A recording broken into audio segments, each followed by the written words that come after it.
Estás entrando en la última realidad con Chus JC.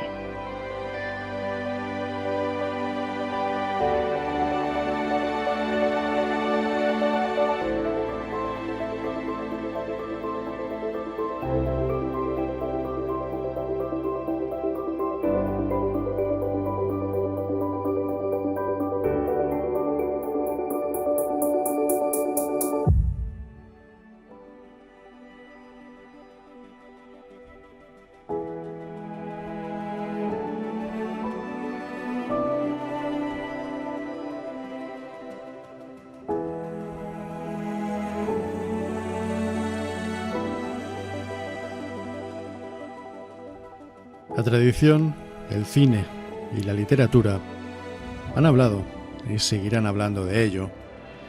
Hay lugares que no logran desprenderse de su pasado. Castillos, palacios, conventos y quién sabe si cualquiera de nuestras viviendas pueden ser recorridos por el recuerdo, la sombra o el fantasma de quienes los habitaron hace mucho o poco tiempo. Son historias que todos hemos escuchado y que para la mayoría son eso, solo historias. Sin embargo, hay una realidad que no es tan difícil constatar. Sea cual sea la explicación, los lugares parecen conservar sus recuerdos, su pasado y sobre todo las emociones que en ellos se vivieron. Puede que después de todo no sea tan sorprendente. Puede que el tiempo sea tan solo una ilusión y que pasado, presente y futuro sean simplemente una cuestión de perspectiva. O puede que no, quién sabe. Amigos, sed todos bienvenidos a la última realidad. Comenzamos.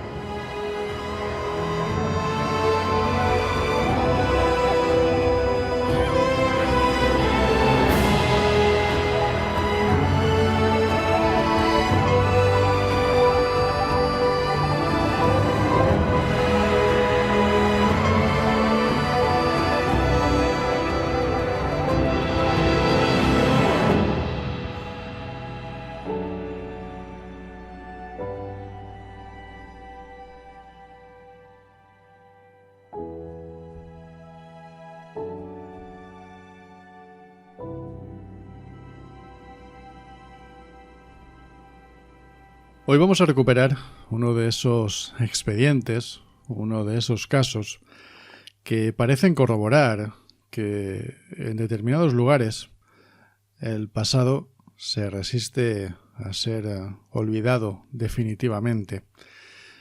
En esta ocasión vamos a cogernos de la mano, vamos a dejarnos guiar por dos buenos amigos, dos colaboradores habituales de este programa, que conocéis muy bien. Ellos son Verónica Cano y Santi García, nuestra criminóloga y nuestro arqueólogo. Vamos a escuchar este caso de sus labios y lo vamos a hacer de dos modos distintos. En una primera parte vamos a recuperar el contenido de la ponencia que ambos realizaron en la segunda quedada virtual de Amigos del Misterio, una ponencia que ellos mismos decidieron titular como Espectros en la Biblioteca de Elche.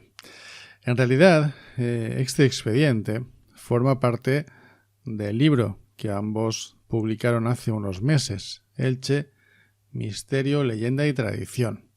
Como digo, primero vamos a escuchar una serie de cortes correspondientes a aquella ponencia y luego vamos a tenerlos aquí a los dos. Vamos a conectarnos con ellos para seguir hablando del caso, para intentar analizar algunas de las cuestiones que comentan en esa exposición, excelente exposición, por otra parte, pero también para hablar con ellos, cómo no, del libro, magnífico libro también, y bueno, para incorporar también algún que otro elemento, y bueno, como sucede cuando se está entre amigos, que puede surgir cualquier cosa.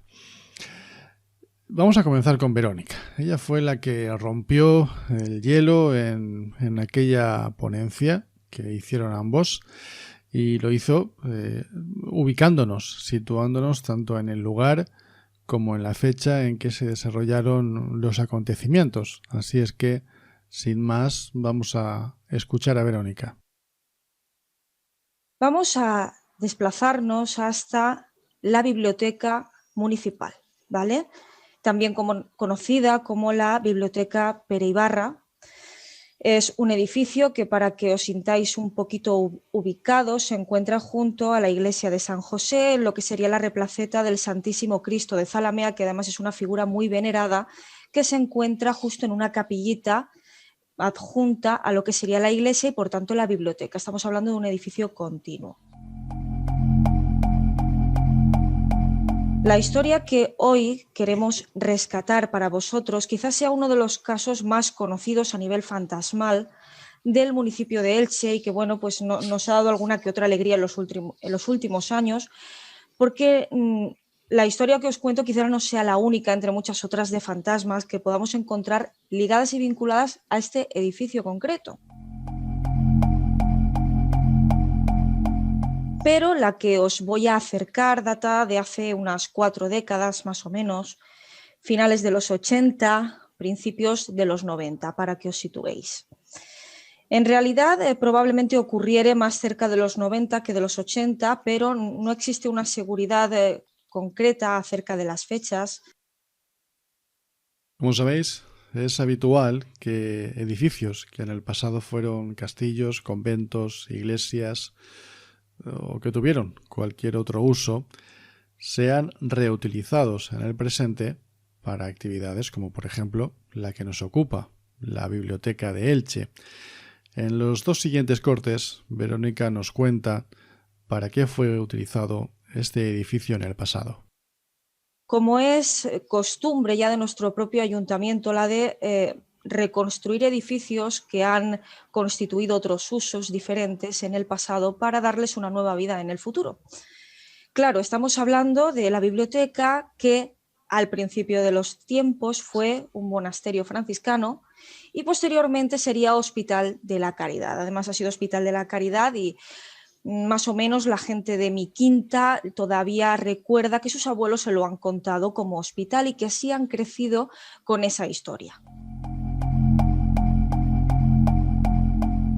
Quizá la esencia de todo esto es que hay mucha gente, no solo la historia que os cuento hoy, sino muchas otras, que indican que todavía pueden verse a monjes franciscanos caminando por los pasillos de lo que sería la actual Biblioteca Pere Ibarra. Ya puestos en situación, llega el momento de que nos introduzcamos ya de lleno en el momento principal, en el momento cumbre de la historia que nos ocupa. En la biblioteca, como es normal, sala cultural, se instala una exposición. Concretamente, y si no me falla la memoria, estamos hablando de una exposición de cuadros, se hace habitualmente en las salas culturales, no es nada del otro mundo, pero evidentemente esta exposición tenía pues un cierto valor económico. ¿Qué implica esto? Que evidentemente tenían que instalar vigilancia diurna y nocturna para hacer los distintos turnos y rondas, y que bueno, pues todo saliera como estaba previsto. Entre las personas encargadas de aquella vigilancia hubo un vigilante en concreto, al que el destino, y seguramente muy a su pesar, eligió como protagonista de esta historia. Pues durante una de las noches de su vigilancia, se ve obligado a levantarse del puesto de mando para ver qué ocurre, porque he escuchado unos ruidos Unos ruidos que en un principio no le da importancia, pero que él asegura, o al menos asocia, con un ruido de cadenas. Y le llama muchísimo la atención. Así que decide, antes de finalizar el turno, hacer una ronda por los alrededores, atraviesa lo que sería el claustro y continúa un poco investigando por el alrededor a ver qué se encuentra, a ver qué es aquello que genera ese ruido que tanta curiosidad le da, porque bueno, él estaba acostumbrado a trabajar en lugares así, con cierta historia y antigüedad, no se asustaba con facilidad, pero aquello le había llamado la atención.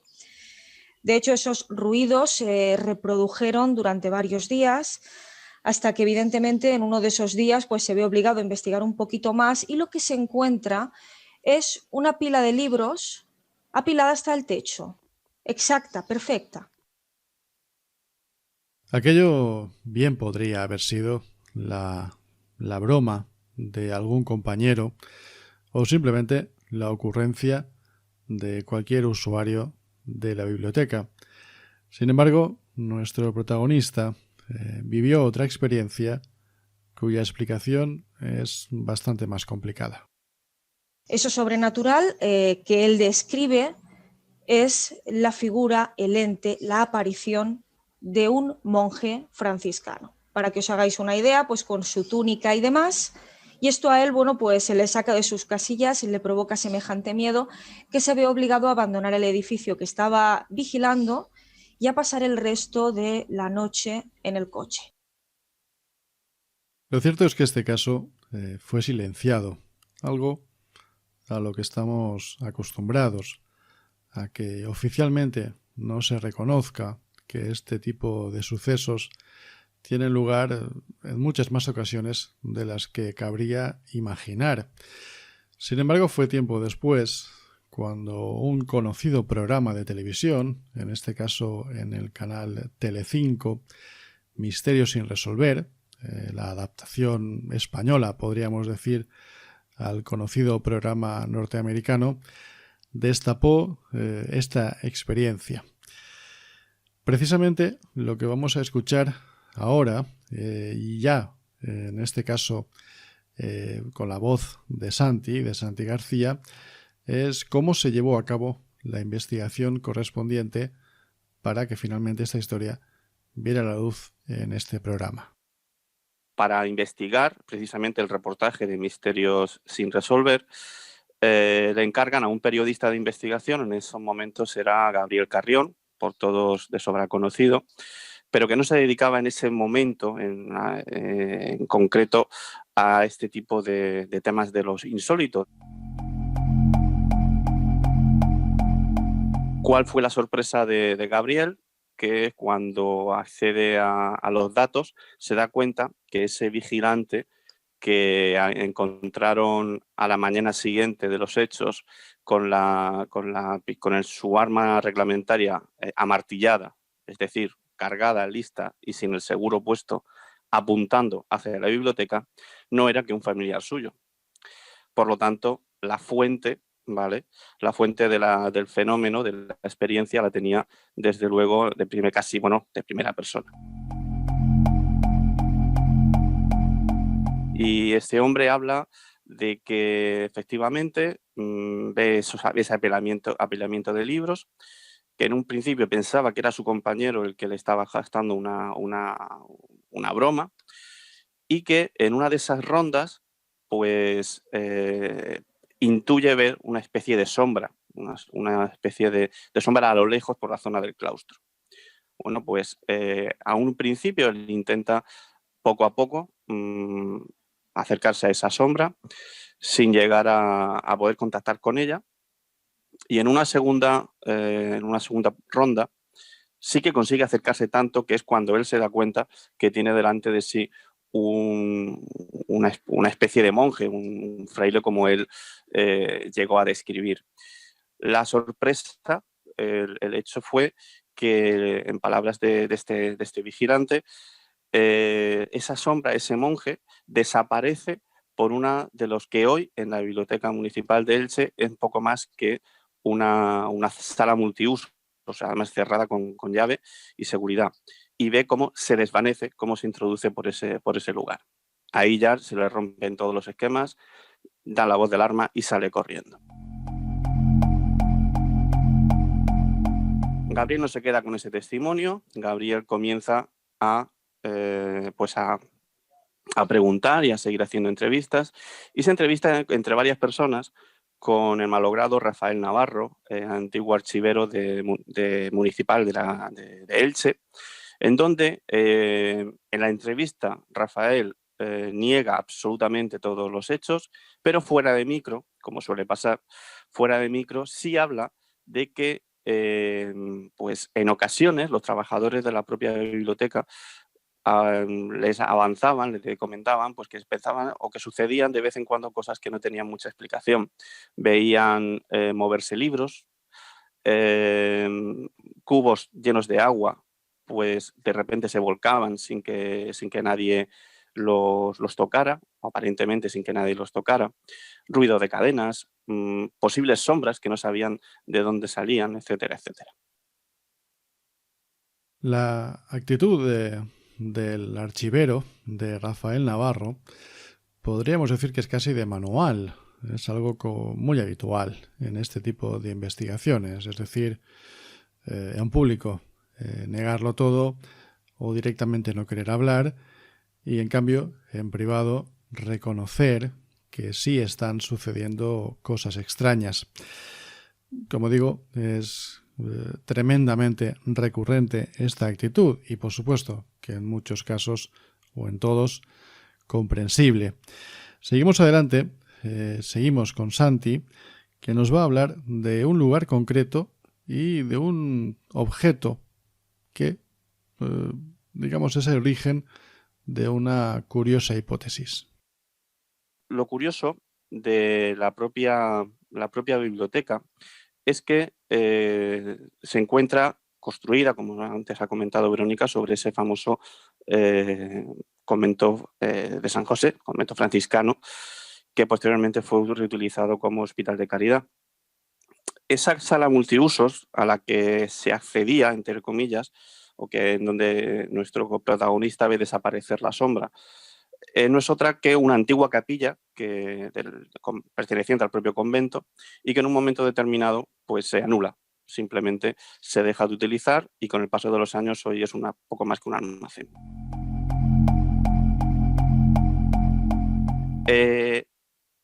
En esa capilla todavía se encontraba en estos instantes, en estos momentos, una pequeña escultura de Pascual Bailón, de San Pascual Bailón, realizada por Vicente Albarach, que era uno de los escultores de la ciudad. Uno de sus descendientes, bueno, de hecho su nieto, que es pintor además, Vicente Albarach, comentaba de la posibilidad de que estos acontecimientos fueran ocurridos precisamente porque su abuelo se enfadase, tuviéramos ahí un caso de un espíritu burlón o en definitiva enfadado, porque precisamente primero la figura de la escultura estuviera fuera de su lugar, y segundo porque prácticamente se desechara, se despreciara esa obra. Cuando se produce fenomenología extraña en un determinado edificio, es habitual que nos preguntemos si esa fenomenología se limita exclusivamente al edificio, o si edificios de alrededor o determinados espacios circundantes también están viviendo ese tipo de fenómenos. Por eso ahora vamos a escuchar cómo Santi nos habla de dos lugares o de experiencias que tienen que ver precisamente con espacios que no son la propia biblioteca, pero que sí que están muy cerca. A su vez, esta pequeñita sala daba acceso, ahora mismo es una iglesia, es una parroquia totalmente exenta, a lo que es la iglesia de San José. En ese caso, en esa propia iglesia, también Gabriel tuvo la posibilidad de entrevistarse con uno de los párrocos, en donde, nada más comenzar, Gabriel iba buscando datos sobre el fantasma de la biblioteca, pero el propio párroco le empezó a hablar de las caras que estaban apareciendo en esa iglesia. También Gabriel comienza a comentar o a documentar el caso de una amiga suya, Fina Villena, que además se dedicaba a leer las cartas y que pues documentaba ella misma en primera persona este tipo de experiencias, este tipo de ruidos, este tipo de sombras en el entorno del convento, puesto que ella vivió en ese lugar hasta el año 2016. Con la magnífica exposición realizada por Santi y por Verónica, hemos podido ver todos, hemos podido dibujar en nuestra mente de qué trata este expediente, de qué trata esta historia. Y ahora lo que vamos a hacer es poner ya el último corte y tras una breve pausa musical conectar ya con Verónica y con Santi para seguir hablando con ellos, pues ya de lo que surja, de este caso seguro, de su libro también, y también con alguna sorpresa final. Así que escuchamos ya este último corte, que también corre a cargo de Santi, y seguimos. Hemos contactado con el otro vigilante, tampoco puedo decir ahora mismo aquí el nombre, y nos confirma a ciencia cierta el testimonio de su compañero y que también, aunque él no llegó a ver nada, pero sí llegó a presentir, sí llegó a sentir cosas y básicamente lo que nos garantiza que en sus 30 años de experiencia no había vivido una noche como aquella, no había pasado tanto miedo.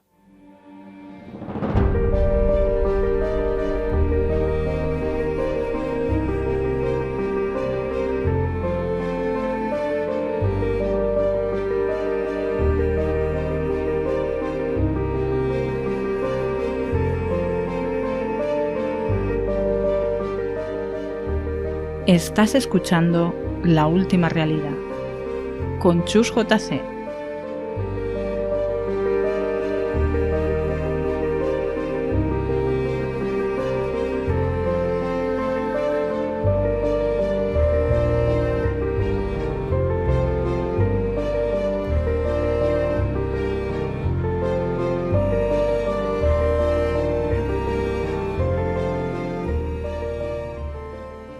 Bien, pues ahora sí, ya tenemos conectados a nuestro arqueólogo y a nuestra criminóloga.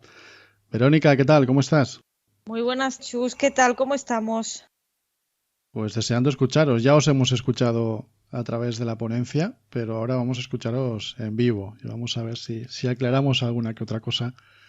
Primero sobre la ponencia, luego también sobre otros temas. Santi, compañero, ¿andas por ahí? Estoy. Muy buenas, Chus. ¿Qué tal todo? Pues lo mismo te digo. Vamos a ver si aclaramos una serie de puntos acerca de la ponencia que, bueno, fue interesantísima. Creo que eso ya lo he dicho varias veces a lo largo de lo que llevamos de programa. Y si os parece voy a empezar por el final. Porque, claro, en esta historia que contáis de la biblioteca de Elche, habláis de una historia que sucedió hace 30 años, más o menos, y yo lo primero que me pregunto es si en la actualidad, imagino que el edificio sigue teniendo ese uso, pero ¿siguen pasando cosas o ya no? Bueno, eso es, el edificio sigue teniendo ese uso porque además está muy contiguo a una iglesia, a una capillita que tiene una devoción absoluta, que la hemos conocido desde siempre y además la zona es súper activa porque ahora mismo hay una universidad al lado, entonces evidentemente el uso se mantiene y la historia también se mantiene, es cuanto menos curioso. Piensa que todas estas situaciones corren de boca en boca y pueden causar un poco de sugestión, pero es verdad que hay gente que lo sigue manifestando. No sé si Santi tendrá algún testimonio reciente, yo alguno te puedo contar. Sí, prácticamente hasta el año 2016 es cuando he conseguido rescatar testimonios y sí, se habla de personas que viven en el entorno de la biblioteca, en el entorno del antiguo convento. Siguen viendo sombras, siguen viendo algún movimiento de objetos, siguen viendo cositas extrañas, sí. Pero vamos, también estoy con Verónica en el sentido de que en muchas ocasiones la sugestión puede jugar alguna que otra mala pasada. No te iba a preguntar, Verónica, pero me has dicho que tienes una historia. Sí. Si la quieres contar, yo encantado. Sí, claro, la puedo compartir con vosotros porque la chica la compartió conmigo de manera muy curiosa. En plan, estábamos comentando en una de las rutas nocturnas esta historia que, bueno, pues ha tenido una cierta trascendencia, se ha conocido de boca en boca e incluso ha experimentado algunos cambios con el paso de los años. Pero la chica es verdad que nos contó un episodio muy específico y muy concreto que vivió en la biblioteca hace cosa de un par de años. Porque, bueno, yo no sé cómo será en vuestros municipios, pero aquí es habitual que las salas de estudio sean custodiadas por estudiantes. Yo en algún momento de mi vida también he custodiado sala de estudio, he dispuesto de las llaves, entonces, bueno, pues podíamos salir, entrar, abrir, cerrar con cierta responsabilidad, ¿no? Esta chica nos cuenta que ella estaba estudiando de noche en la biblioteca, que no había absolutamente nadie más con ella y que estaba sola, y que de momento las alarmas saltaron. Cuanto menos es curioso porque no había nadie más. Y entiendo que las alarmas tampoco estaban puestas, porque normalmente cuando estamos dentro de un edificio público las desconectamos, evidentemente, porque los sensores son súper sensibles. De hecho, aquella noche se personó la policía y no encontraron nada, pero ella se llevó un buen susto. Pues entonces sí, me confirmáis que esa actividad, esa fenomenología extraña se sigue produciendo en el edificio. Yo he comentado a lo largo de los cortes que hemos ido poniendo, he insistido y de hecho digamos que el tema principal del programa de hoy es ese, en las consecuencias que puede tener la reutilización de edificios con historia, de edificios que tienen una larga trayectoria, que han sido utilizados para otras cosas y que en la actualidad se han reconvertido en lo que sea, ¿no? Muy habitual además en edificios oficiales. Y la siguiente pregunta va un poco por ahí a los dos, ¿no? Es decir, por un lado, ¿qué pensáis que está pasando? Es decir, ¿por qué pensáis que esa historia acaba de alguna forma presentándose a quien habita esos edificios en el presente? ¿Y hasta qué punto lo consideráis buena idea, ¿no? Porque son tantos los casos que conocemos que es como para planteárselo, ¿no? La cuestión es que si no reutilizas o el uso que le estás dando a esos edificios, ¿dónde marcas el uso? Es cierto que en todas las ciudades hay zonas que han sido reutilizadas con el paso del tiempo en diferentes usos, incluso como es el caso de Elche, pues directamente usos que no tienen nada que ver con lo que con un principio era. La cuestión es cómo podemos hacer o cómo podemos generar otros espacios para diferentes funciones. No es la primera vez, por ejemplo, estoy pensando en Murcia, en el Colegio Mayor Azarbe, en donde pues todavía se habla de un espectro fantasmal que campa por allí a sus anchas, haciendo de las suyas y asustando tanto a vigilantes de seguridad como a estudiantes. El motivo de por qué se manifiestan estas experiencias puede ser, podemos tirar de nuevo de la sugestión o podemos llegar a pensar, como muchas veces me habéis escuchado esto, que efectivamente esas energías pueden llegar a impregnar en definitiva los espacios y de cierta manera interactuar con nuestra propia energía. Pues a ver, yo por mi parte sí que estoy totalmente de acuerdo con la reutilización de edificios porque a nivel cultural pueden aportar mucho, especialmente por ejemplo de la biblioteca, porque bueno, fue monasterio franciscano, posteriormente Hospital de la Caridad y por último lo que es la biblioteca municipal principal llamada Pere Ibarra, ¿no? Qué mejor nombre el de nuestro historiador absoluto, una persona que hizo además mucho por la ciudad y por su cultura y por su historia. Claro, evidentemente estos edificios con tantos usos no están exentos, por ejemplo, de la impregnación energética. Es un concepto que además es bastante novedoso, pero ya se le escucha más que antes, ¿no? Existe la posibilidad de que si la energía ni se crea ni se destruye y solo se transforma, que allá donde vayamos dejemos algo y también podamos recibir algo, porque somos energía y podemos interactuar con esos espacios de una manera o de otra. Y ya no fíjate a nivel paranormal o fantasmal, sino a cualquier nivel de la vida. Yo lo veo así, sinceramente la impregnación puede estar presente, además de la sugestión, que por supuesto también juega un papel muy importante, más cuando ya conoces esa historia, cuando ya has crecido con ella y cuando ya vas a los sitios con un poco de recelo. Siguiendo un poco por ahí y bueno, pues aludiendo pues a esa figura que yo creo que es la gran protagonista de esta historia, que es ese monje que vio aquel vigilante aquella noche, y que yo imagino que a los oyentes y a todos los que hemos conocido en un momento determinado la historia es la imagen que más nos impacta, ¿no? Ya sé que es una pregunta muy recurrente, que es la pregunta del millón, pero sabéis que hay dos grandes teorías respecto a este tipo de visiones.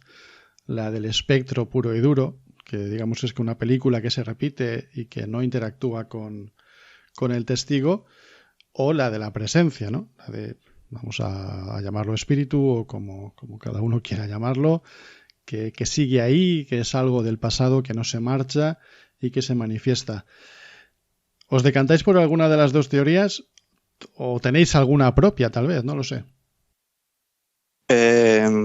Pues, a ver, partiendo de la base del testimonio del vigilante de seguridad, de Juan Pedro, parece, o al menos la sensación que me da, es que lo que ve es ese espectro que va repitiendo en bucle constantemente esa secuencia. Y efectivamente es un espectro. O sea, cuando él habla de monje es porque lo ve, porque ve una sombra encapuchada. Pero podríamos estar hablando de esa figura espectral en donde además tampoco le ve ni las manos ni los pies. Yo hasta cierto punto llego a dudar que lo que viera este hombre fuera efectivamente un monje y más abogo por el tema de eso, de un ser espectral. Yo también, además, apuesto por esa opción, por esa teoría, porque parece que en ningún momento interactúan, ¿vale? Parece que es una escena que él va persiguiendo por distintas estancias de la biblioteca, tratando de darle una explicación a cosas que habían ocurrido en aquella noche, pero sí que es verdad que además de ese espectro, podría existir alguna otra presencia que es la que pueda interactuar alguna que otra vez con alguno de los presentes. Pero esa presencia puede llamarse sugestión, por supuesto. Es decir, no hay nada escrito sobre ese tema. Claro. Recordemos, por ejemplo, que cuando Gabriel Carrión hace la investigación, él se entrevista prácticamente con todo el mundo. Se entrevista con Rafael Navarro, que era el archivero, se entrevista con algunos personajes, algunas personas trabajadores de lo que es la biblioteca. Y son estos los que hablan de la posibilidad y de que hablan de movimiento de objetos, de libros, de los cubos de basura y de agua que se tumban. Entonces, esa energía ya está interactuando con el ambiente, no es solo ese vídeo en bucle. Quiero decir que, en concreto, en la biblioteca de Elche podríamos diferenciar, en ese caso, Chus, las dos vertientes. Por un lado, lo que es la parte del espectro que se va repitiendo en bucle, que es el testimonio del vigilante de seguridad, y por otro lado, ciertas cositas, ciertos eventos extraños que están aconteciendo o que estaban aconteciendo hasta hace muy poquito, referentes a movimientos y referente a todo este tipo de cosas. Uno de los apuntes que hicisteis en la ponencia, que aparece en el libro, es el de una hipótesis que parece que fue como, o al menos yo la interpreto como algo muy puntual, y es la de que detrás de estos fenómenos pudiera estar en lo de la escultura, lo hemos escuchado también antes, cambiada de sitio o no utilizada para lo que fue creada. ¿Fue una hipótesis circunstancial que no fue a más, o sobre esto se ha ahondado algo? Pues en principio es una hipótesis, yo creo que más de anécdota, ¿no? Por cuando se entrevista con el nieto de Albarak, el escultor que hizo la estatua esta de San Pascual Bailón, que es a lo que te refieres, más que una realidad, vamos, desde mi punto de vista. No sé si Vero tiene alguna otra opinión al respecto. Pues estoy además totalmente contigo en ese sentido. Es una historia que además nos ha acompañado desde siempre. Siempre hemos tenido la constancia de que esa figura no había sido colocada en el momento que debía ser, en el espacio que debía ser. Y es verdad que el autor de la escultura pues falleció un poquito con ese resquemor, ¿vale? No nos vamos a engañar, es una persona que había sido muy, muy importante a ese nivel y a nivel de participación cultural, de pintura, de escultura en la ciudad. Claro, si retiramos esa figurita, que además es súper importante, está justo actualmente en la capilla del Cristo de Zalamea. Comparten ese espacio y además los devotos cuando van a ver al Cristo de Zalamea también hacen su paseillo para ver al San Pascual Bailón, que también, bueno, pues sale en procesión cada año. Es decir, es una historia que, bueno, puede ser puntual en cierto modo, que puede tener ahí un vínculo, aunque yo abogo por cosas más pasadas, más del pasado. Verónica, aunque este caso, digamos que salió a la luz a nivel nacional por el programa Misterios sin resolver, como escuchábamos antes, tú que eres de Elche, ¿desde cuánto conoces esta historia? ¿Es algo conocido, que en la biblioteca pasan cosas o fue a partir de entonces? No, en realidad siempre se ha dicho, es algo que ha formado parte de la tradición popular, de las conversaciones en las calles, cuando uno quiere contar historias de miedo. De hecho, esa historia de suceder sucedió cuando yo tenía muy corta edad, pero yo ya crecí con esa historia. Es decir, era algo que se decía, igual que se ha hablado siempre de un edificio que estaba embrujado cerca del cementerio viejo, que en realidad no era tal cosa, ¿no? Pues igual que crecimos con esa idea, y siempre aterrorizados los niños cuando pasábamos por allí, también crecimos con la idea de que había un fantasma en la biblioteca que estaba justo al lado del Cristo de Zalamea. Claro, cuando íbamos de niños a visitar el Cristo de Zalamea, siempre salía el tema, ¿no? Era como, y aquí al lado está el fantasma, ¿no? Entonces es algo con lo que he crecido desde siempre. Aunque saliera a la luz con carácter posterior, yo ya tenía esa constancia y yo ya crecí con esa idea. Estoy pensando en qué maravilla poder estudiar en una biblioteca con fantasma, ¿eh? Yo no he tenido esa suerte, a mí me habría gustado, ¿no? Sobre todo en mi época de estudiante. Santi, en el libro habláis de que la zona puede ser una zona telúrica y tú como arqueólogo doy por sentado que has planteado o que os habéis planteado muchas veces con otros colegas lo de esas zonas especiales donde las energías funcionan de un modo distinto. Ahora me lo explicarás tú mejor, seguro. ¿Atribuyes entonces que el problema no está en el edificio en sí, sino en la zona, o es una mezcla de todo? ¿Cómo te lo explicas o a qué lo atribuyes? Sí, cuando hablo de zonas telúricas me refiero a puntos calientes en las ciudades. Esos puntos donde constantemente se ha desarrollado la vida y donde en ciertos momentos de la historia pues ha habido la posibilidad de una, entre comillas, una explosión energética. Me explico. Lugares donde la muerte estaba presente, ejemplo el Hospital de Caridad de Elche, donde se encuentra la biblioteca. Ejemplo, lugares donde antes ha habido enterramientos o ha habido momentos de epidemias muy fuertes, como puede ser en este caso en Elche la fiebre amarilla. Todos estos episodios en donde pues ha habido cientos y miles de muertes, luego generan ciertos núcleos en donde si trazamos en un mapa diferentes sucesos, ¿vale? Vamos pinchándolos, en realidad podríamos ver perfectamente cómo se van concentrando en diferentes zonas en las ciudades y en otras están la cosita un poquito más tranquila. Y casualmente esas zonas donde más se concentran los casos, donde más se concentran las experiencias, pues o tienen un cementerio debajo, o ha habido algún suceso, o ha habido alguna muerte, o varias muertes, etcétera, etcétera. A eso me refiero con el ambiente telúrico, o sea que las energías siempre han estado fluctuando en su alrededor.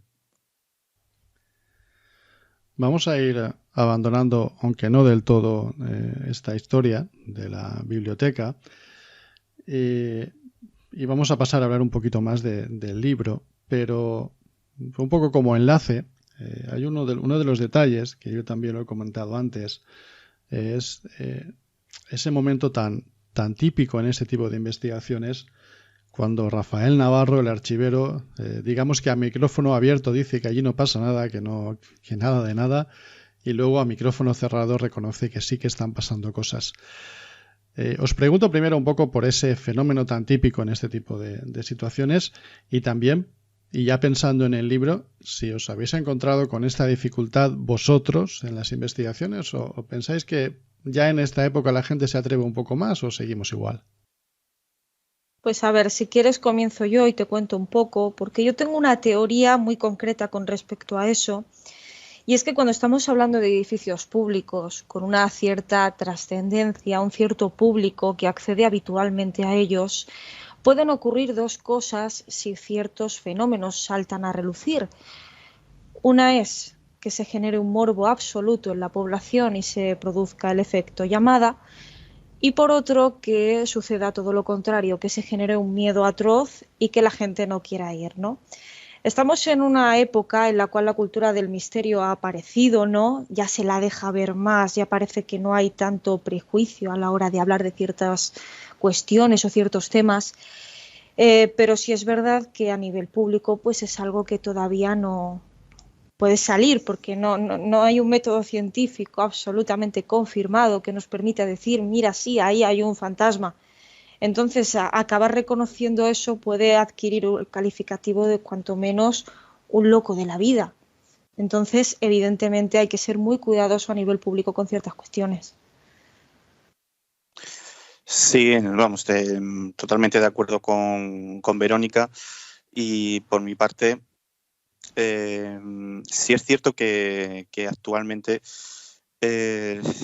lo que es el misterio, lo que es hablar de experiencias extrañas, cada vez está más un poquito a la boca a la orden del día, pero siempre en ámbito privado. A nivel oficial, bien precisamente por ese efecto llamada o ese rechazo, o simplemente por no ser considerados, entre comillas, más o menos científicos, por decirlo de alguna forma, que ahora hablaré un poquito de eso. Las autoridades huyen de todo esto, salvo las que ven esto como un reclamo turístico.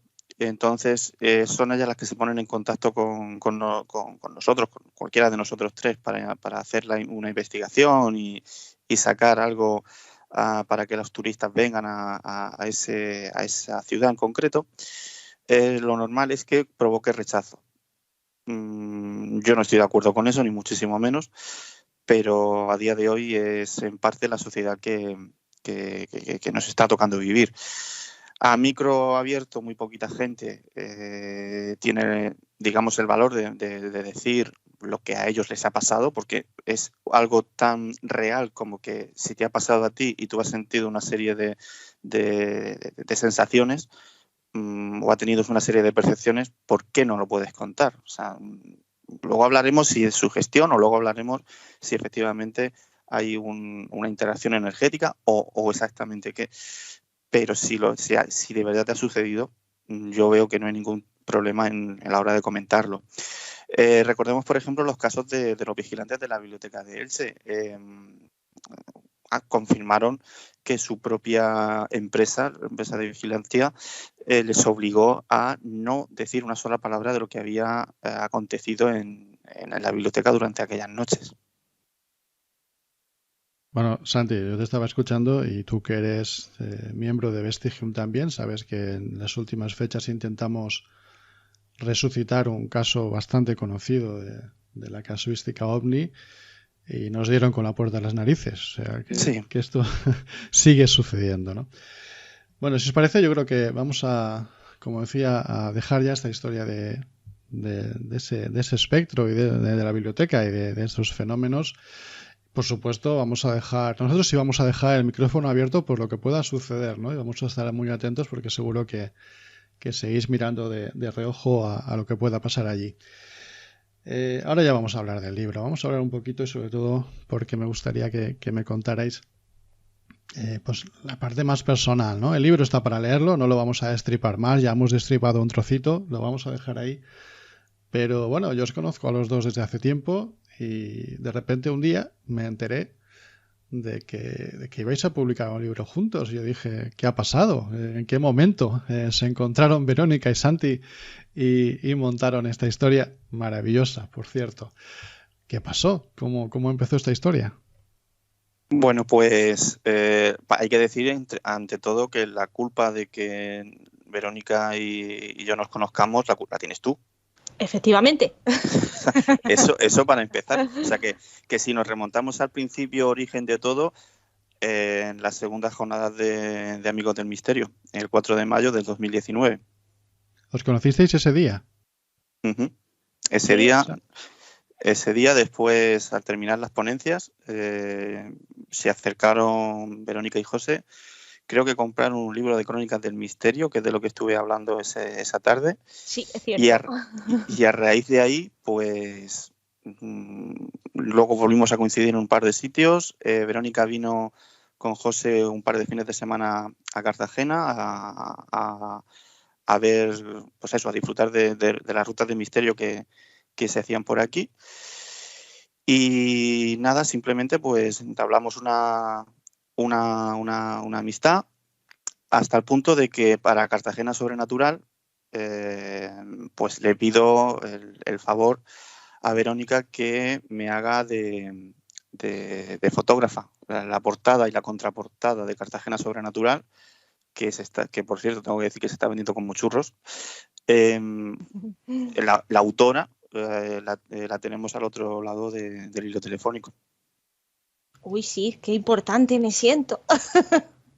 Bueno, a cada uno lo suyo. Yo, fíjate, o fijaos, mejor dicho, siempre digo, cuando organizamos este tipo de actividades, que en las quedadas, que nosotros en Vestigium decidimos llamarlas así, siempre pasan cosas. Y me acabo de enterar, os prometo, queridos oyentes, que yo esto no lo sabía.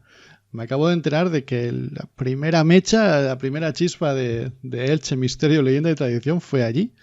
Y me alegró muchísimo, ¿no? Y de paso que sirva también de mensaje cuando a veces decimos lo importantes que son estos eventos. Los organice quien los organice, porque siempre pasan esas cosas y bueno, es maravilloso. Oye, qué alegría. Pero bueno, eso fue aquel día, imagino que no empezasteis a hablar de escribir el libro, luego pasarían más cosas. Para nada. Esa parte te la cuenta Vero. Venga, esa es la segunda parte, Chus. Es la segunda parte de toda esta historia, que quizás es la más curiosa, simpática y graciosa de todo esto. Porque en realidad sí seguimos coincidiendo, ¿no? Yo bajé a Cartagena varias veces más, ¿vale? Hicimos lo del tema de las fotos, que si tienes Cartagena Sobrenatural podrás ver la portada y la contraportada, que son en un sitio maravilloso que conoces muy bien, como es la Capilla de San José de allí de Cartagena. Entonces, bueno, pues ahí empezamos un poco a entablar esa amistad, ese intercambio, ¿no? de saberes, esos intereses, y claro, todo comienza cuando empezamos los dos a hacer rutas del misterio paralelas en la ciudad, ¿no? Yo empecé una semana y él empezó en la siguiente, y bueno, un día que acabamos así un poquito tarde los dos, coincidimos y entre una palabra y otra, estábamos allí los cuatro en una cafetería, sale una que no hay XXX a escribir un libro. Y ese fue el comienzo. Rellena la X como quieras, ¿eh? Sí, cualquier palabra que encaje y rime puede valer. La cuestión es que en ese feedback de información nos damos cuenta que tanto ella como yo hemos tenido los mismos problemas a la hora de enfrentarnos a documentar las rutas. Es decir, tenemos una cantidad de documentación y de información, pero tenemos los dos la misma sensación de que no hay más documentación ni más información. Es decir, la información sobre la historia de Elche era muy escasa. Por lo tanto, lo que decidimos es aunar esfuerzos, colaborar, intercambio de información e intentar sacar un libro que resuma, como bien se dice en el título, el misterio, la leyenda y la tradición de la ciudad ilicitana. Es un libro, como muchas veces nos han comentado, es el mejor libro de historia y misterios de Elche. Sí, pero también es el peor, porque es que no hay otro. Efectivamente, somos los pioneros en este tipo de asuntos. Nadie se ha atrevido antes, supongo que también motivados por esa falta de información que nos ha perseguido desde el principio, pero yo creo que lo importante siempre es que los esfuerzos vayan hacia un mismo objetivo y nunca en competencia. La competencia es insana en este caso, porque yo creo que de esa información que tiene él y de la mía ha podido nacer esto, y eso es lo más importante. Yo en ese punto os quiero felicitar de verdad, porque desgraciadamente, no creo que haya ningún problema en decirlo, además sabéis perfectamente que es así, en este mundo del misterio hay tortas, por decirlo suave, rivalidades, envidias y cosas muy feas. Hay una parte preciosa, pero también está la otra, no lo vamos a negar. Y que dos rivales, entre comillas, porque os dedicáis a lo mismo en la ciudad de Elche, hayáis tenido la inteligencia y la generosidad de decir no vamos a enfrentarnos, vamos a compartir. De verdad que debería ser lo que hace todo el mundo, pero como no es así, pues permitidme que os dé la enhorabuena, porque de verdad que además el resultado ha sido fantástico. Además ha sido muy fácil, hay que decirlo, es muy fácil. Ha sido fácil conjugar todo. Sí, ha sido bastante sencillo, pero tampoco pienso que sea para darnos la enhorabuena. Lo único que hemos hecho ha sido trabajar en equipo. O sea, es que no es otra cosa. No, todos estamos acostumbrados a trabajar en equipo y sabiendo cada uno qué parte es la que le compete, pues simplemente ha habido que encajar esas partes. Como dice Verónica, ha sido muy sencillo y ha sido muy, muy fácil, muy fácil. Estoy de acuerdo contigo, pero también estaréis de acuerdo conmigo en que lo que debería ser la regla, por desgracia, es la excepción. Así que os doy la enhorabuena. Me has puesto casi el anzuelo porque la siguiente pregunta iba por ahí. Escribir un libro a medias. Bueno, Santi, tú ya tenías... En esto de los matrimonios literarios eres un poco promiscuo, tengo que decírtelo. Sí, yo me junto con cualquier persona. Con cualquiera. Eso. Yo soy cualquier persona ahora. Bueno, no lo estropeemos ahora, no lo estropeemos. No, pero sí que os tengo que preguntar, porque en este tipo de entrevistas siempre lo he hecho, y es cómo os habéis organizado, ¿no? Porque escribir un libro a medias, si escribirlo a solas ya es difícil, aunque imagino que tendrá otras dificultades, pero ¿cómo lo habéis hecho? ¿Cuál ha sido el método que habéis utilizado para no haceros un lío? Uh-huh. Muy sencillo. Dividirnos los capítulos, es decir, simplemente una breve conversación donde decíamos yo me encargo de esto, tú te encargas de aquello, simplemente. Y luego nosotros mismos irnos haciendo seguimiento, marcarnos una fecha para decir este día tiene que estar el libro entregado e intentar cumplirlo lo más posible. Que creo que fue lo que sucedió. De hecho, sí, el 23 de abril fue cuando el libro estaba en la calle. El día del libro estaba el libro funcionando ya en la calle. Sí, además una fecha súper idónea, ¿no? Y a todo esto tenéis que sumarle el hándicap de la pandemia, del no poder vernos en persona por las restricciones perimetrales, por todo lo que sucedió después, porque bueno, la segunda y la tercera ola trajeron consigo nuevas normas que nos impidieron poner sobre la mesa personalmente todas estas cosas. Entonces, para eso están las redes sociales y para eso existen las quedadas virtuales también, para dar un poco la vuelta al mundo presencial y ver que otra vida es posible. Sí, lo que siempre decimos, convertir la dificultad en oportunidad, ¿no? Y para adelante siempre. He dicho que tengo la costumbre cuando tengo coautoría en los libros a hacer esta pregunta. Y hay otra costumbre que tenía antes en las entrevistas y que no sé por qué perdí y que hoy quiero recuperar y a ver si ya me la quedo. Y es siempre pediros, aunque ya habéis anotado algo, pero pediros que me contéis algo divertido o alguna anécdota muy llamativa en todo este proceso, que imagino que habrá sido largo, de colaboración, que me contéis algo divertido, algo que quede ahí en el anecdotario para siempre cuando recordéis la elaboración del libro. Pues yo por lo menos me quedo con dos momentos, momentos en donde tengo que empujar, literalmente, tengo que empujar a Verónica para que se ponga a escribir. O sea, yo confiaba más en ella que ella misma. Ese fue un momento para mí muy divertido. Y porque además tenía la sensación de que ella no me creía. O sea, entonces, además, ¿puedes decir lo que me dijiste cuando te dije, pues escribe un libro tú? ¿Qué me dijiste? ¿Y quién va a comprar un libro de Verónica Cano? Esas fueron mis palabras, ¿no? En ese momento, esa respuesta automática. Sí, y bueno, ya tenemos la segunda edición, ya se está imprimiendo. O sea que vamos, el libro va como la seda. Ese por un lado, y el momento en que recibimos los libros también fue muy curioso porque yo los recibí, pero teóricamente no habían salido ni siquiera del almacén. O sea, estaban en imprenta, sabíamos que nos tenían que llegar por aquellos días, y yo recuerdo que sin esperarlo, pues llaman a casa y aparece un señor con 5 cajas de libros. Digo, ¿pero esto qué es? Incluso hablando con el propio editor, que todos lo conocemos, es Juan Carromero, él mismo mirando el parte, y dice, pues es que no han salido todavía. O sea, ¿cómo los puedes tener tú? Y se lo hablé con Verónica en ese momento, me dice que ella no había recibido nada, y es justo el día siguiente cuando ella recibe, el 23 de abril, pues su partida, sus cajitas de libros.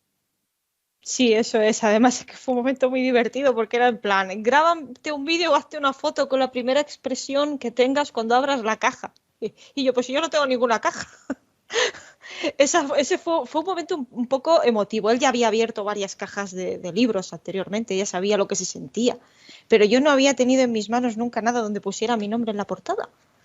Y cuanto menos era emocionante, ¿no? Era como tocarlo y ver las fotografías personales del interior. Eso ya lo convertía en nivel Dios. Es que además, como no nos vimos, pues tuvimos que hacernos unas fotos con el libro en la mano para hacer un montaje y hacer publicidad. Para que veas cómo estaban las cosas en aquel momento, que estaríamos en la tercera ola. Bueno, Verónica, lo de que quién va a comprar un libro de Verónica Cano, en fin, pues ya lo has podido comprobar. Sí. Ahora que lo has comprobado, doy por sentado que habrá más libros de Verónica Cano. A Santi ni le pregunto, porque lleva ya una colección. Yo estoy a punto de inaugurar una parte de mi librería ya solo para Santi García, porque claro, lleva una racha imparable. Os pregunto, esto ha funcionado muy bien. ¿Volverán Verónica Cano y Santi García juntos a la carga? ¿Habrá más libros?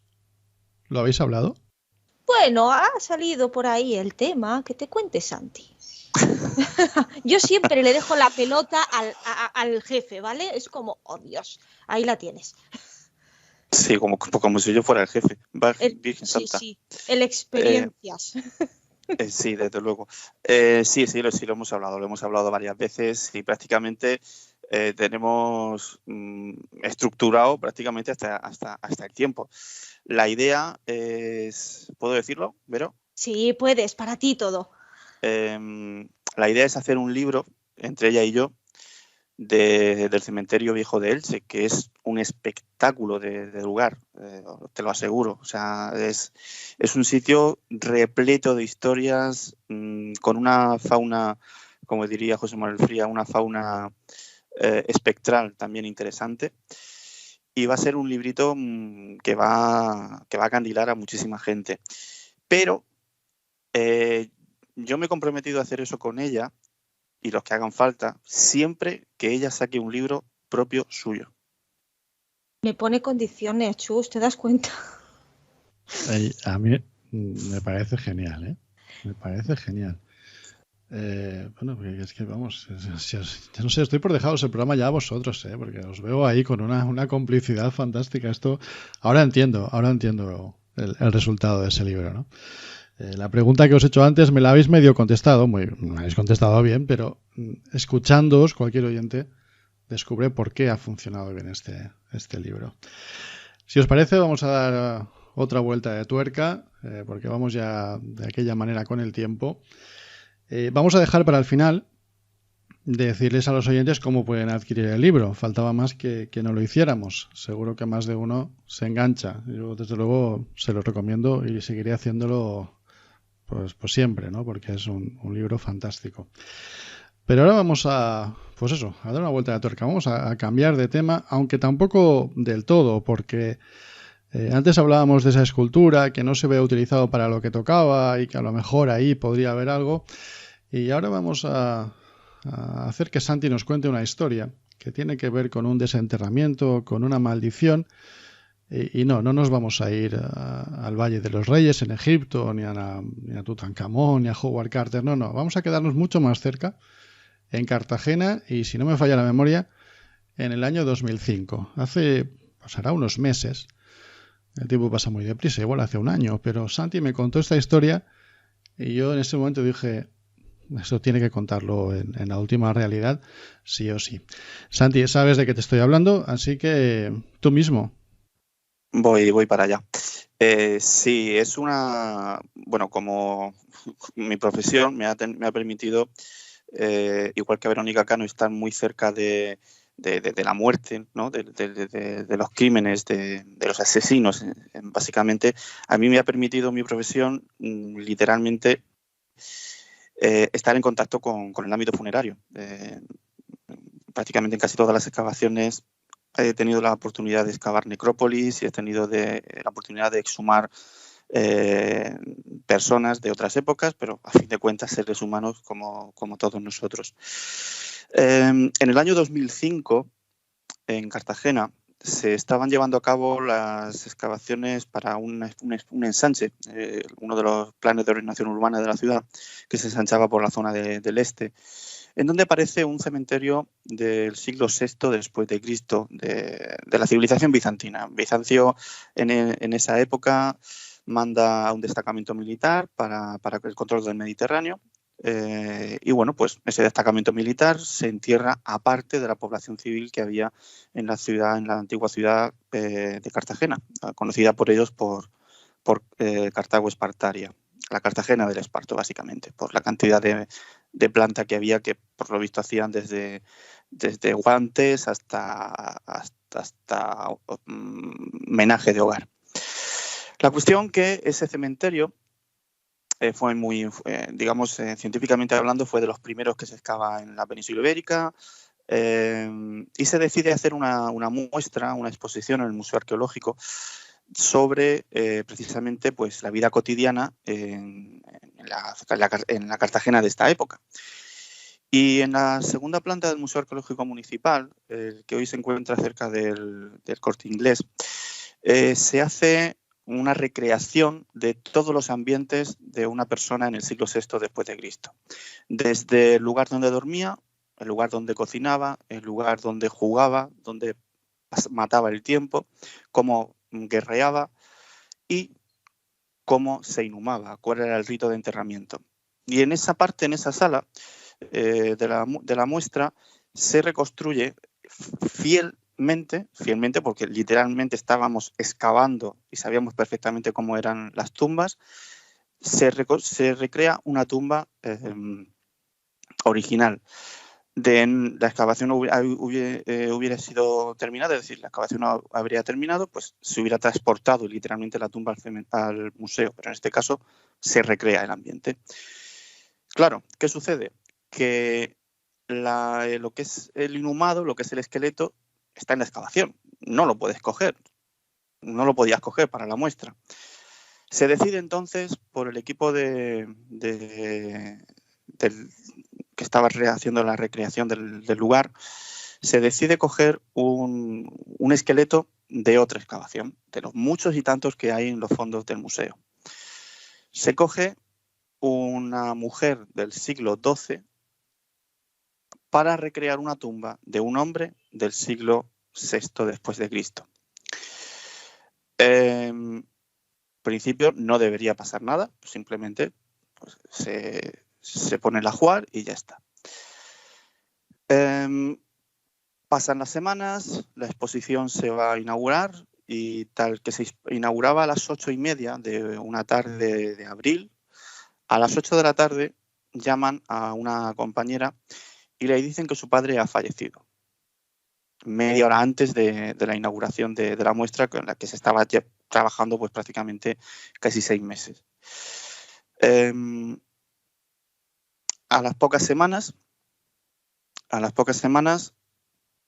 una persona que está en lo que es de guía en la muestra tiene un accidente y se rompe la tibia y el peroné.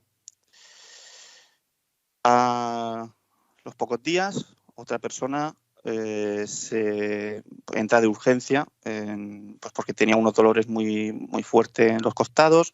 Total, que le sacan insuficiencia renal. Total, le sacan que sus riñones habían colapsado y tiene que entrar en diálisis.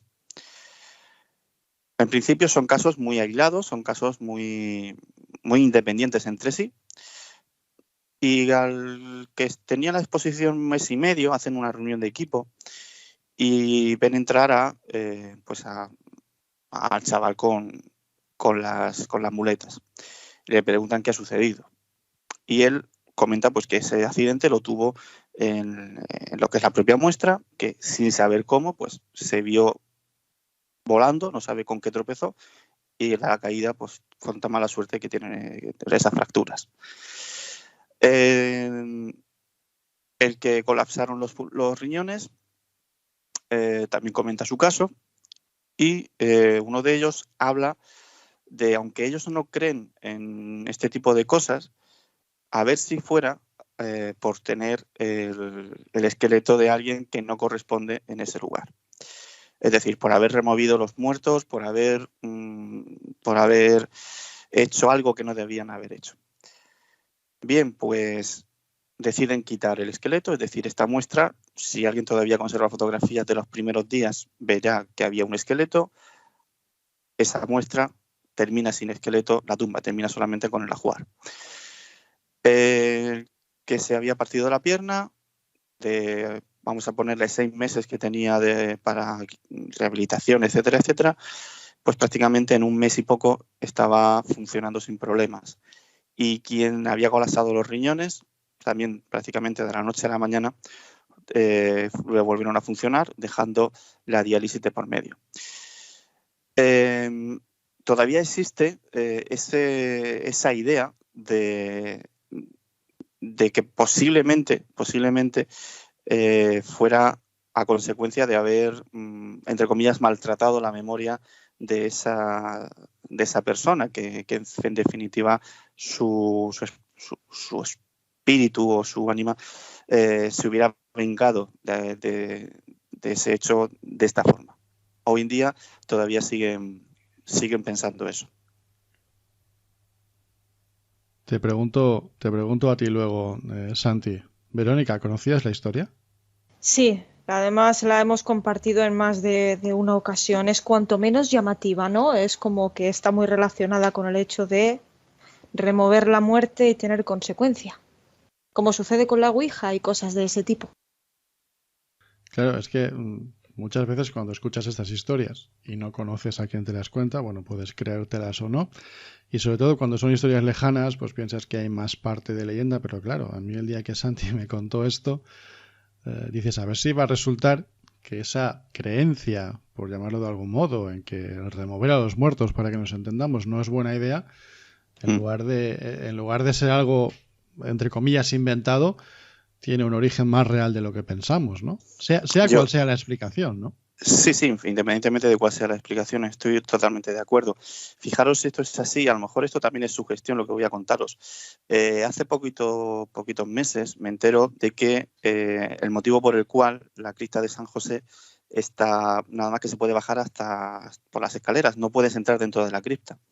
Y es que resulta que un chaval pues se lleva un trocito de hueso a su casa.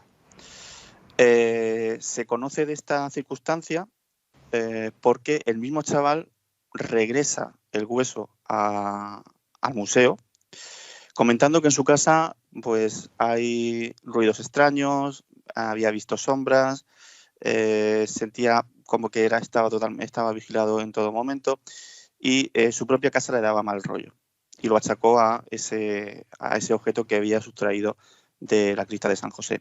Aquí sí puedo hablar un poquito, me imagino, en ese sentido. Eso me lo contó una chica que trabaja allí en el propio museo y posiblemente aquí sí la sugestión haya hecho mucho trabajo. Evidentemente aquí sí, bueno, pues a lo mejor te vas un poco con ese mal rollo a casa, ¿no? Pero bueno, claro, es que luego están los casos que no sé si en vuestro caso tampoco veo yo que inicialmente hubiera sugestión, o a lo mejor alguno de vosotros sí estaba sugestionado, no sé, la verdad es que es realmente complicado saber, como digo siempre, dónde está o lo del huevo y la gallina, ¿no? Cómo empezó. Lo que sí que están comprobando los oyentes de la última realidad es que mis dos amigos Verónica y Santi tienen dos aficiones. Bueno, son una es criminóloga, el otro arqueólogo.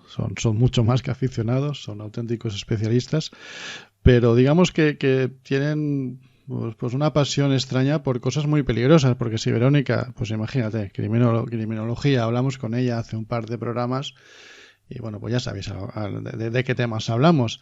Pero es que Santi, que bueno, en principio no parecía muy peligroso, pero escuchando estas historias, pues lo tuyo también tiene su cosa, ¿no?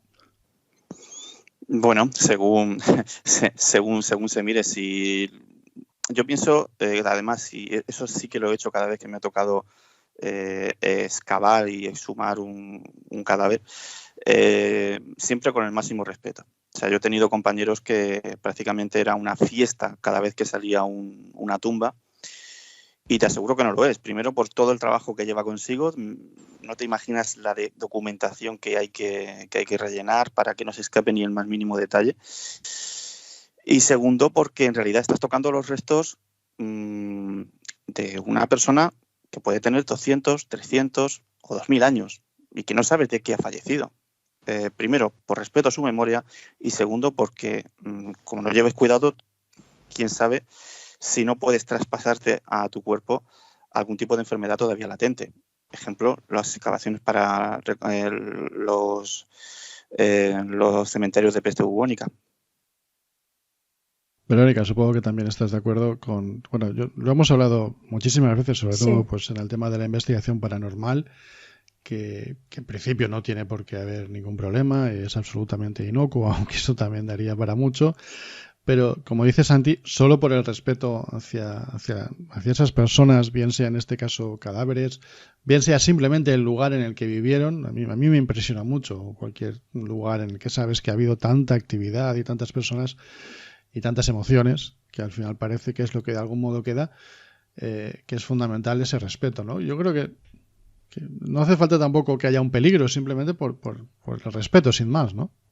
Sí, porque el respeto es fundamental. Más que nada, lo primero, el respeto hacia lo desconocido, ¿no?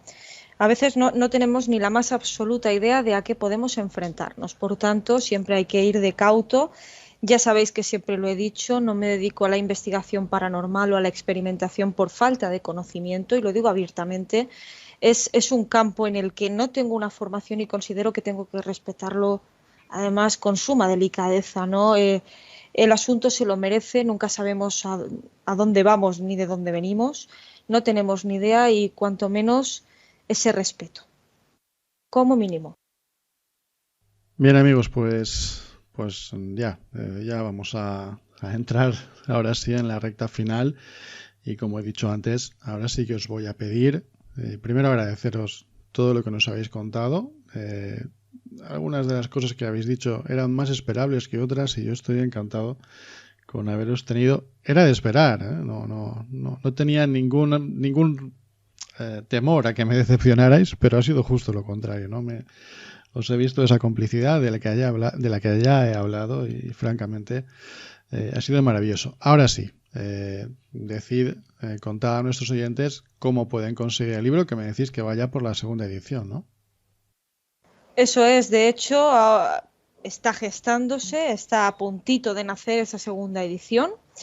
Entonces, el libro perfectamente se puede conseguir a través del compañero de mí. Santi, di tu correo, que siempre se me olvida, por fin. Sí. Santi García Lorca 7878 @gmail.com. Eso es. Y el mío es vcanoalarcon@gmail.com, es decir, mi inicial y mis 2 apellidos. Y además se puede conseguir presencialmente a través de numerosas librerías del casco histórico y urbano de Elche, como por ejemplo Seneca, Alitruc, L'Extreme, Mikado o El Salvador. Y está en proceso de alguna que otra más. Ya lo iré desvelando. Añado que además de eso, vosotros seguís haciendo presentaciones por diferentes lugares, habrá algunas programadas, otras que irán llegando, y yo también recomiendo a los oyentes que estén muy atentos, tanto en cualquiera de vuestros perfiles, en Facebook, por ejemplo, o en redes sociales, donde vais anunciando esas firmas, porque además se pueden llevar el libro firmado, con lo cual es un plus también muy bonito. Como estáis aquí y como además de haber escrito el libro organizáis las rutas misteriosas, no quiero equivocarme, Santi con rutas misteriosas y Verónica con Hispania Mágica, contándonos también qué tiene que hacer la gente para acudir a esas rutas. Bueno, pues si quieres comienzo yo. En mi caso, como bien dices, es Hispania Mágica. Actualmente existe una ruta activa y permanente cada sábado por la tarde-noche a través de la web hispaniamagica.es. Ahí buscan el municipio de Elche y podrán encontrar la ruta activa habitual, que es Elche Mágico y Misterioso, y una extraordinaria basada única y exclusivamente en lo que es la crónica negra ilicitana. Esa se hace bajo pedido específico o reserva. Y por mi parte, pues simplemente meterse en la página rutasmisteriosas.es, en el apartado de Comunidad Valenciana, reservar la ruta Elche Oculto, que de momento la estamos haciendo los domingos. Perfecto, pues dicho queda. Antes de despediros, os voy a hacer una pequeñita faena, ya me conocéis, os voy a enredar a micrófono abierto y así no me podéis decir que no. Porque seguro que tanto Santi como Verónica vais a regresar muchas veces a la última realidad, pero os voy a emplazar a que lo hagáis de nuevo los dos para hablar de un caso que yo sé que a ambos os ha ocupado tiempo, que os ha interesado, me atrevería a decir que os apasiona y que es un crimen sin resolver. No vamos a dar más pistas, algunos oyentes lo van a pillar, vosotros lo estáis pillando ya. Un crimen sin resolver, donde hay fantasmas, donde hay santería, donde hay una cierta leyenda oscura, pero sobre todo un asesinato sin resolver en circunstancias muy llamativas. Ya os he liado, me tenéis que decir que sí. Evidentemente te digo que sí. Por supuesto, por supuesto. Santi y Verónica, muchísimas gracias. Como digo, no esperaba que me decepcionarais, pero ha sido... A pesar de las altas expectativas, ha sido francamente maravilloso haberos tenido aquí y bueno, ya os he emplazado a un programa juntos y muchas cosas más que tenemos que hacer y además hoy me despido especialmente feliz porque dentro de unos días nos vamos a ver, no voy a decir nada más, pero tengo muchísimas ganas de veros que hace como una eternidad, ¿no? Como media vida que no nos vemos. Afortunadamente tenemos la tecnología para estar en contacto, pero bueno, no estará de más que nos acerquemos un poco más. Verónica, muchísimas gracias, un abrazo. Muchísimas gracias, Chus, un súper abrazo y te veo muy pronto. Santi, compañero, un abrazo. Un abrazo, Chus, muchísimas gracias de verdad y como dice Verónica, nos vemos en nada, estamos prácticamente tocándonos ya con la puntita de los dedos. Así es. Fantasmas, fenómenos extraños, maldiciones. No me diréis que el cocido que hemos montado hoy no iba bien lleno de ingredientes y además de buenos ingredientes. Como siempre, queridos oyentes, las conclusiones, la última palabra, se quedan ya en vuestras manos. Muchísimas gracias por habernos acompañado. Nos escuchamos muy pronto aquí, en La Última Realidad. Has escuchado La Última Realidad, un espacio de Al Final de la Escalera. Puedes seguirnos en nuestra web finalescalera.com, en Facebook, Twitter, YouTube, iVoox y la reddelmisterio.com. También puedes ponerte en contacto con nosotros a través de la dirección de correo electrónico info@finalescalera.com.